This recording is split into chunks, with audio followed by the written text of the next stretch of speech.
person who is overly charming on that first encounter, who's so nice, who's listening to you, who wants to help you and please you, that's not natural. Because we've all developed the habit of being slightly wary of strangers. And I've learned through my consulting work and my own experience that that person who's trying too hard on the first encounter, they're generally hiding something. They're generally conceding intentions that they don't want to give out, right? Their method of throwing dust in your eyes is to appear the opposite of what they are. And you're going to fall for that. So when people try too hard with one quality or reveal too much of a single quality, they're often concealing the opposite. So be aware of that. They're the different kind of toxic type of people.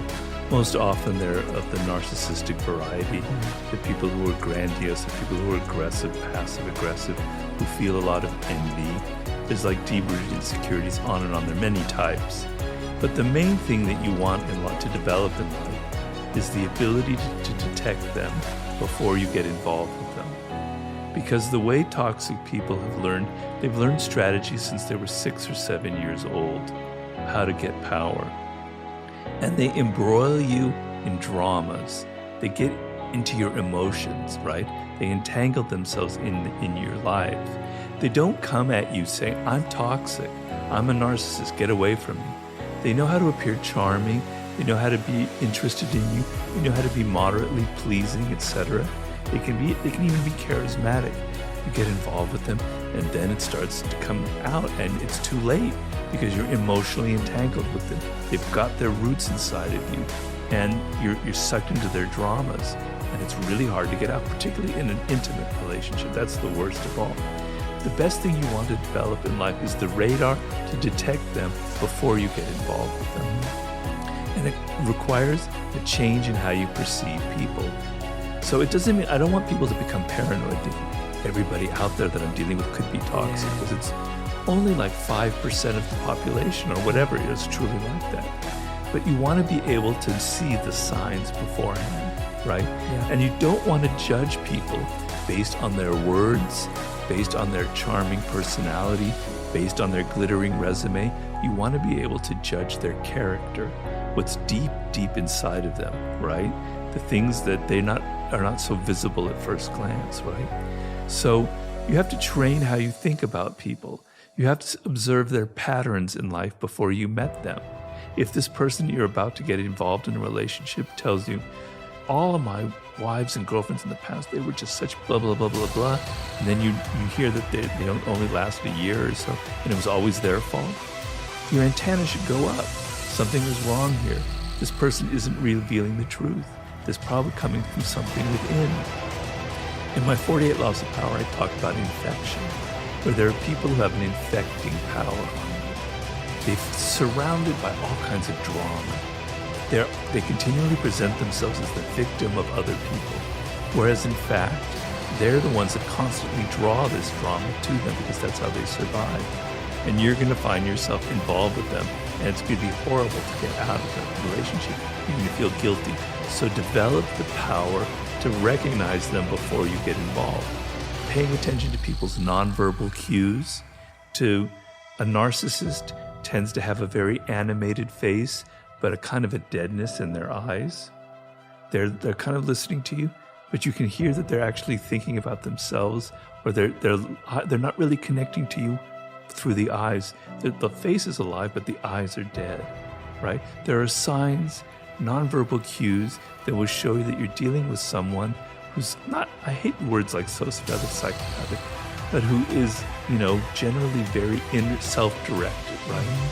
The other thing I have to say is, it's easy to judge and say, oh, the narcissists, the toxic people, but we all have these qualities. We all have narcissistic qualities. We all can be passive-aggressive, right? So some of it you can recognize in yourself, and there are ways to get out of it. But the main thing is to not get involved with these people. If you're involved, let's say you have a spouse or whatever, the best power you can get is the ability to withdraw your emotions from the moment. And God knows that is not easy. It's a day-to-day thing. It's a daily process where you have to tell yourself these little kind of scripts that you tell yourself. It's not me. It has nothing to do with me. It's not personal. They have issues from early childhood that have given them these toxic patterns in life. They're trying to make me feel guilty, but it's nothing to do with me. It's not personal. Over and over and over and over again, every single time. So you have the ability to detach yourself emotionally from them on a daily basis.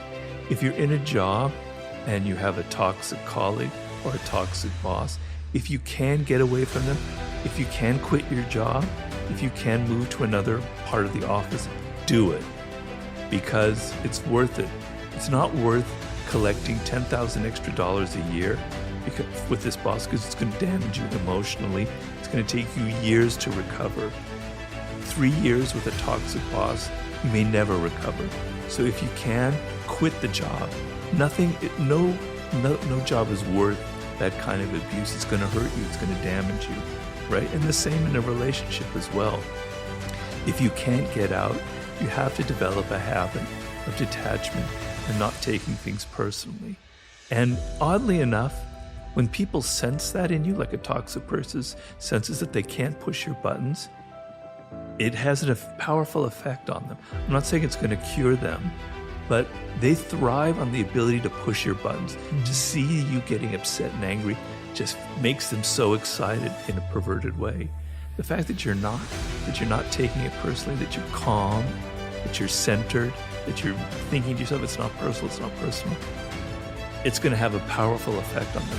It may not end the dynamic, but it will have more of an effect that you want than constantly falling for their ploys and their games and getting emotionally sucked into their dramas. We have an animal part of us, right? Where we feel certain things about people on that first encounter or second encounter that's not rational, that's intuitive. And then we don't trust it. And often it happens in a microsecond, in a flash. You meet somebody and you sense the chemistry or something a little bit wrong, right? Okay, if I met somebody who seems very genuine and sincere and I can read it in your face and I feel it, I don't need to be wary. But particularly with women, dealing with men, because quite frankly, the more dangerous toxic type will be men. Right, got it.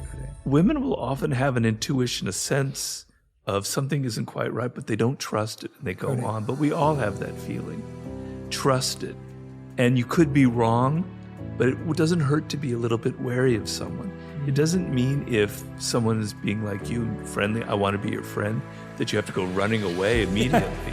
Yeah. It just means maybe there's an ulterior motive here. Yes. I'm reading body language that tells me no, that they're sincere. I can let down my guard. But there'll be a tiny percentage of me which in the days to come wants to see, because there are people like it's a common classic case of envy, where a person who is envious of you becomes your friend. That's where most envy relationships occur, is between friends, right? And they make a point of being your friend. They're very friendly. They love you. They want to help you. They want to assist you. Wow, this is great, because we never get enough of that in life. And then 6 months down the road, they start turning against you, start doing things that completely confuse you. Now, probably in your first encounters, you could have detected something about them already. But people can be tricky. So, with you, I would kind of sense a complete sincerity and I would let down my guard. But there are other people that you have to be a little bit wary of. It doesn't mean that you cut off contact, but you have a little bit of distance. And the moment you see behavior that kind of contradicts that initial impression, whoa, all right, and maybe you don't become friends, you don't get involved with them. Because getting involved with a person like that is going to cost you a lot in the end.